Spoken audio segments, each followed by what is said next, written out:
Bienvenue, vous êtes arrivé dans un coin tranquille de l'histoire où nous pouvons ralentir, respirer et nous laisser porter par le passé. Ce soir, nous voyagerons au cœur de l'Empire aztèque. Un monde empreint de rituels, de grandeur et de profonde dévotion.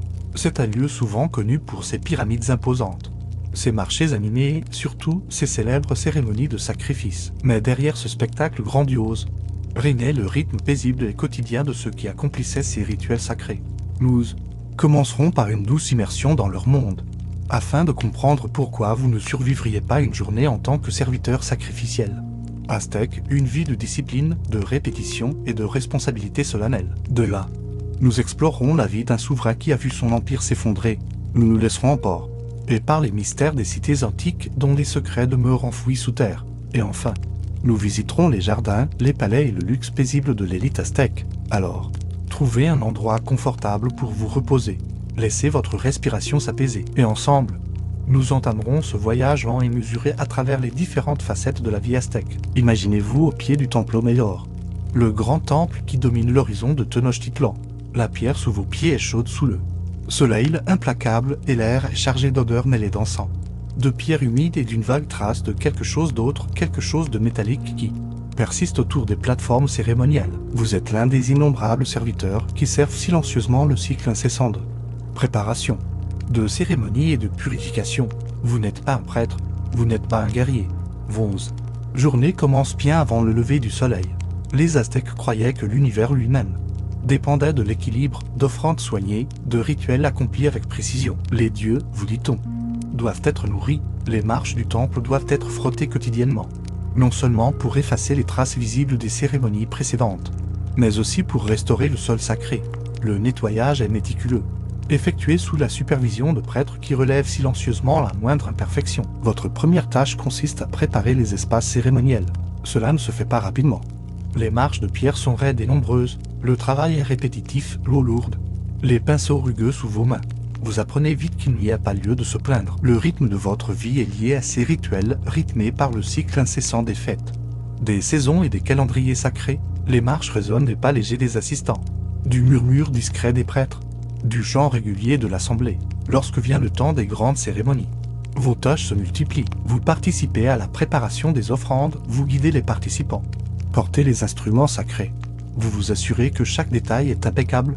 Il y a un ordre dans ces tâches, une chorégraphie silencieuse qui doit être suivie sans poser de questions. Les estrades du temple sont des lieux animés mais pas chaotiques. Vous êtes entouré de vie, mais l'ombre de la mort plane toujours à proximité. Une présence constante tissée dans la trame de votre travail.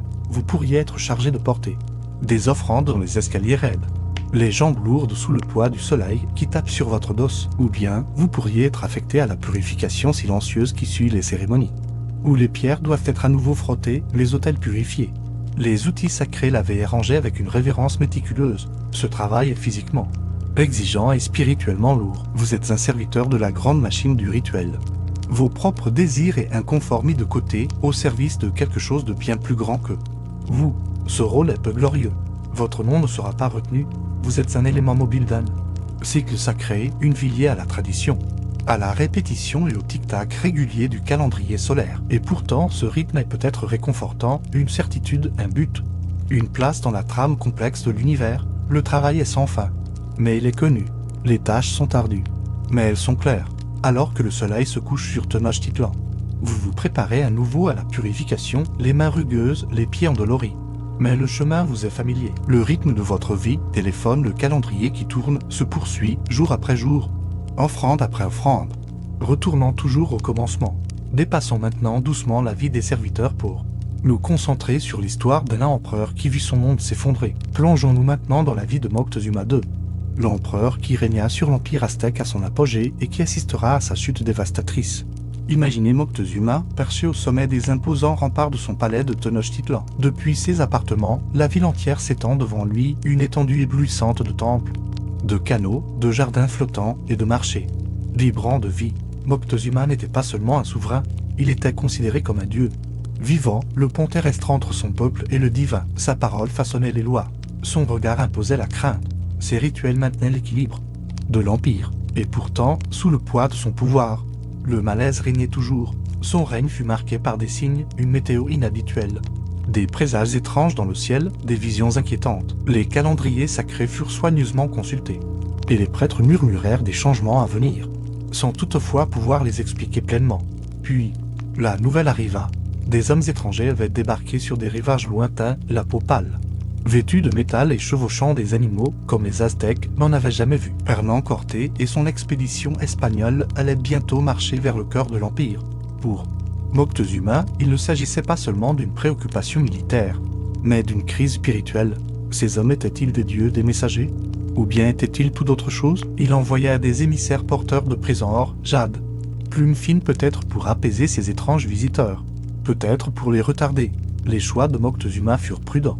Presse hésitant, mais Cortés poursuivit son approche. Les deux hommes finirent par se rencontrer dans la grande ville de Tenochtitlan, un moment chargé de cérémonies, de curiosité et de profonde incompréhension. Moctezuma, profondément imprégné de rituels et de traditions, accueillit Cortés dans la ville, lui offrant honneur, hospitalité et une place au sein des lieux sacrés de l'Empire. Mais pour les Espagnols, ce n'était pas de la révérence, mais de la faiblesse, et pour nombre de ses compatriotes, c'était une trahison. Le fragile équilibre des pouvoirs se dégrada rapidement. La tension monta, la violence éclata. Ceux-là même qui s'inclinaient autrefois devant Moctezuma se retournèrent alors contre lui. Certaines sources suggèrent qu'il fut tué par ses propres sujets, d'autres qu'il tomba aux mains des Espagnols. La vérité reste obscurcie par des récits contradictoires. Ce qui est clair, c'est que le centre de l'Empire s'effondra autour de lui. Les grands temples allaient bientôt être pillés, les canaux comblés, les palais détruits. La vie de Moctezuma ne s'acheva pas dans la splendeur de sa cour, mais dans la confusion, dans l'effondrement d'un monde entier. C'était un souverain qui a vu les fils de son empire se défaire, impuissant à les empêcher. Ainsi, son histoire dérive dans le silence de l'histoire, une vie de pouvoir, de vénération et de tragédie, lentement submergée par les eaux de la conquête et du temps. Maintenant, avançons doucement vers les mystères plus silencieux, les lieux où les murs de pierre et les sentiers oubliés murmurent encore des vies anciennes. Remontons maintenant le temps au-delà de l'époque de Moctezuma, au-delà de l'essor de l'Empire aztèque, jusqu'à un lieu que les Aztèques eux-mêmes appelaient la Cité des Dieux.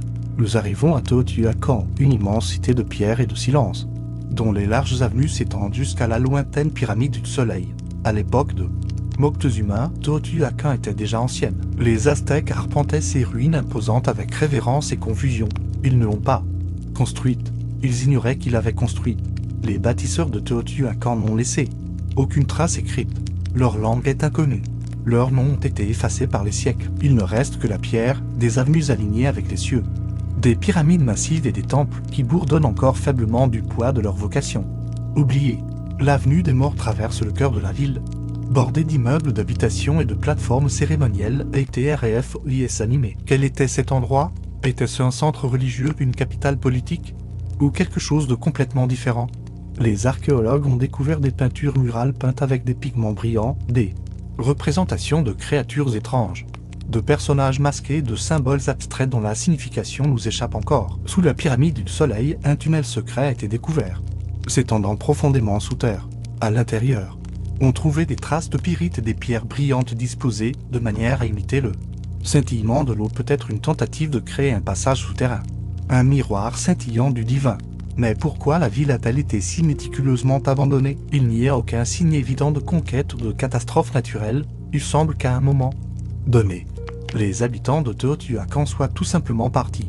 Lorsque les Aztèques arrivèrent des siècles plus tard, ils nommèrent la ville Teotihuacan, ce qui signifie le lieu de naissance des dieux. Ils croyaient que c'était ici que le soleil et la lune avaient été créés, que c'était le berceau de l'équilibre cosmique. Mais les véritables bâtisseurs demeurent inconnus. Leurs voix se sont perdues.